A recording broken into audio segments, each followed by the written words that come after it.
여러분은 경첩이라는 걸 알고 계시나요?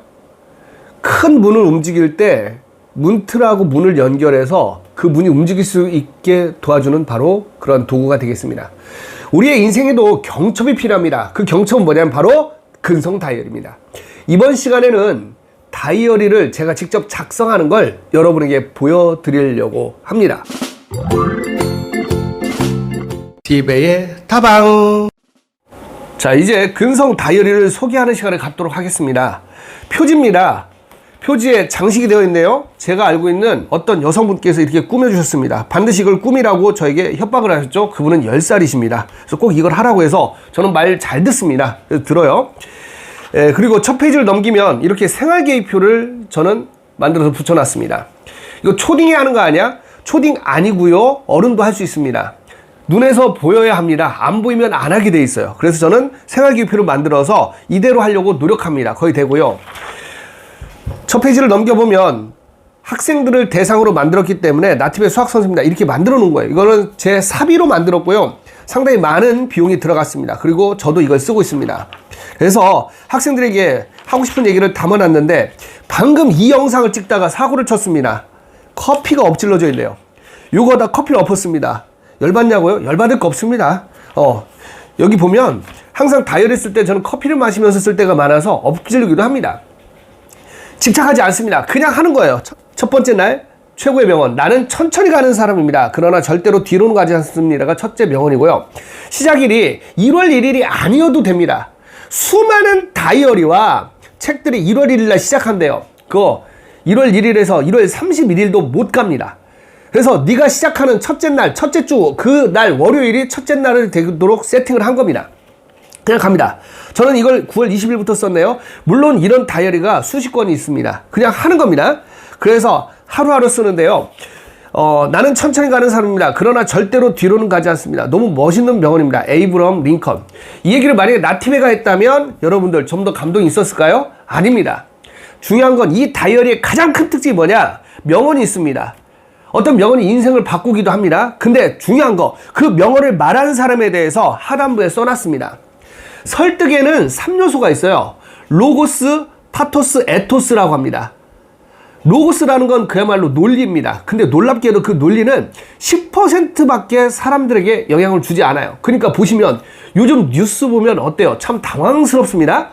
참 당황스러운 일들이 많은데 말도 안 되는 이야기를 쫓아갑니다. 사이비 종교에 빠지기도 하고 무슨 다단계에 빠지기도 합니다.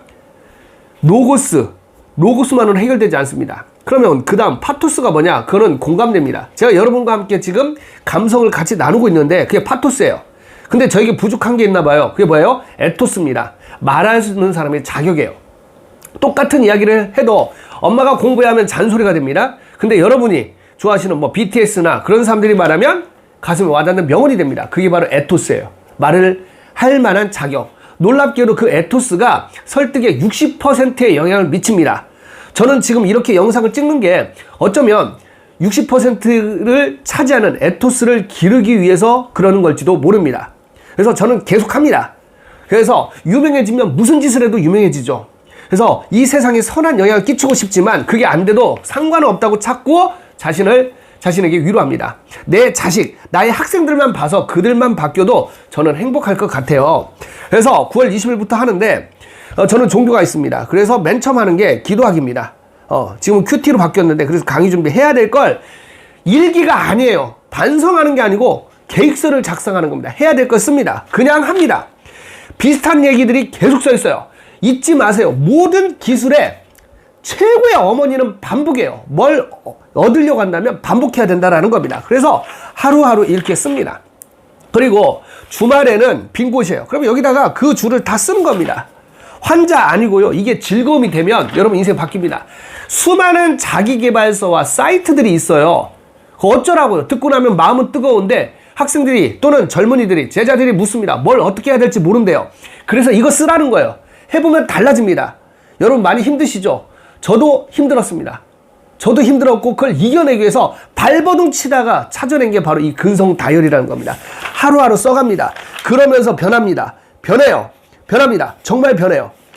이렇게 변해가면서 했더니 몸무게가 20kg 이상이 감량이 되고요. 학원을 운영하게 되고요. 가정을 꾸릴 수 있게 되고요. 이렇게 되는 겁니다. 그래서 오늘은 11월 30일입니다. 그러면 구체적으로 어떻게 쓰냐? 그 다음날, 그 전날, 그 다음날 해야 될 거 이렇게 적어 놓습니다. 저는 지금 여러분에게 큐티, 콰이어트 타임입니다. 요즘은 또 습관을 바꿔서 아침에 일어나면 성경을 보면서 큐티를 합니다. 그리고 8시 30분에 집에서 나와서 운동을 합니다.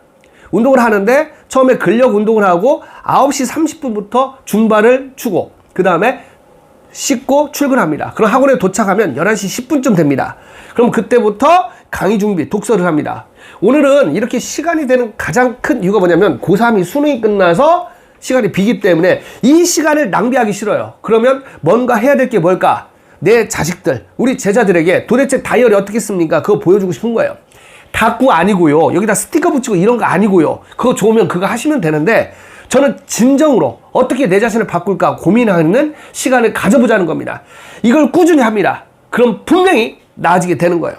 큐티, 운동, 강의 준비, 독서, 공공, 영화 관람. 오늘은 영화를 볼 겁니다. 자식들과, 아이들과 영화를 볼 거예요. 그리고 인스타 블로그 계속 올립니다. 왜? 말했죠. 에토스를 기르기 위해서 60%의 영향력을 기르려면 알려야 될 거 아닙니까? 그리고 기타 연습을 합니다. 이렇게 해서 하루를 시뮬레이션 하고요. 책을 읽으면서 나한테 하고 싶은 얘기를 합니다. 오늘이 내 인생에서 가장 젊은 날이다. 남은 내 인생에서 가장 젊은 날입니다.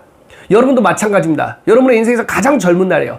인생은 한 번 가면 되돌아오지 않습니다. 그래서 여러분과 함께 이렇게 나아지자고 저는 얘기를 하는 겁니다. 저는 이걸 20년 이상 해왔고요. 이걸 통해서 변했기 때문에 여러분에게도 권해드리는 겁니다.